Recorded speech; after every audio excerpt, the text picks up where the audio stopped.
Hello, learners. Welcome to today's lecture on soliloquy in Shakespearean tragedy.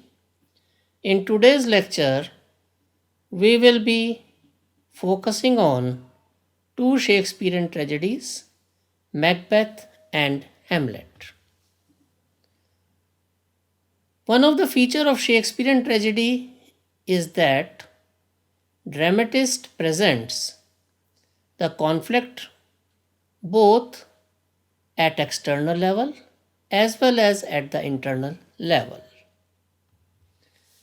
At external level, dramatist presents the conflict by dividing the characters into two groups with conflicting interests, and these two groups struggle throughout the play. In Macbeth, group 1 of characters consists of Macbeth, Lady Macbeth, three witches, and the like, and the second group comprises King Duncan, Malcolm, Macduff, King of England, and Donald Wayne. Similarly, in Hamlet, there are two groups of characters with conflicting interests, and there is a struggle between these two groups throughout the play. Group 1 consists of Hamlet, his father's ghost, Ophelia, and group 2 comprises of Hamlet's uncle Claudius, his mother Gertrude, Prime Minister of Claudius Polonius, and his son Laertes. Dramatist projects the conflict at internal level in Shakespearean tragedies through dreams, asides, internal dialogues, internal debates, and soliloquies.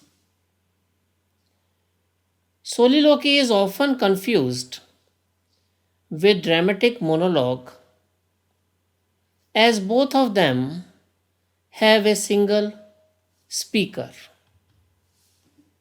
But the basic difference between dramatic monologue and a soliloquy is that there is no listener in soliloquy, as its aim is to convey the secret ideas of a character directly to the audience. So, even if there are other characters on the stage at the time of soliloquy, they pretend not to listen to the speech of the speaker. In dramatic monologue, there is a listener, as it is addressed to a listener, though that listener is passive and he does not respond. 19th century poet Robert Browning perfected this form of writing known as dramatic monologues.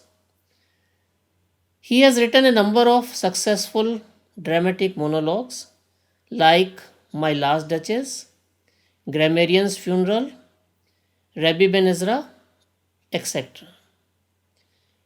To give example from his famous dramatic monologue, My Last Duchess, Duke is the speaker, while the messenger who has brought the proposal for his second marriage after the death of his first wife is the listener who is passive and to whom this dramatic monologue is addressed. Soliloquies are the soul of Shakespearean tragedies. At the time of soliloquy, either only speaker is present on the stage, and even if there are other characters, they pretend not to listen to him.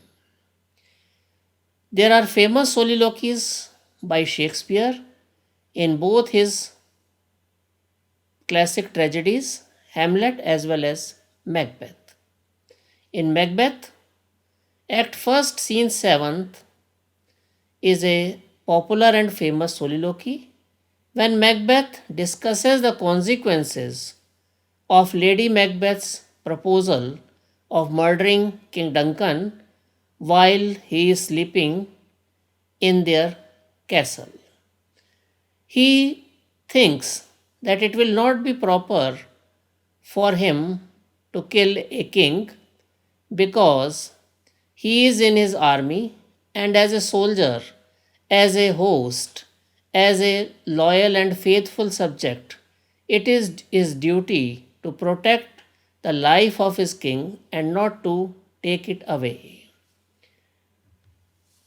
In Hamlet also, there are a number of soliloquies. As it is a pivotal and effective medium to project the meditative nature of Hamlet, one of the famous soliloquy in the play Hamlet is spoken by Hamlet himself that begins with these words, to be or not to be, in which he discusses the course of his action because he does not trust his father's ghost who is instigating him to murder his own uncle Claudius. He believes that ghost of his father is some evil spirit who is instigating him to do some crime and commit a sin. So as to the check and verify the charges of the ghost, he arranges a play within a play to satisfy himself that really Claudius has murdered his father. Assignment of today's lecture. Dear learners, today's assignment is discuss the significance of soliloquies in Shakespearean tragedies and analyze any one of the soliloquy from the play prescribed in your syllabus. Thanks and have a good day.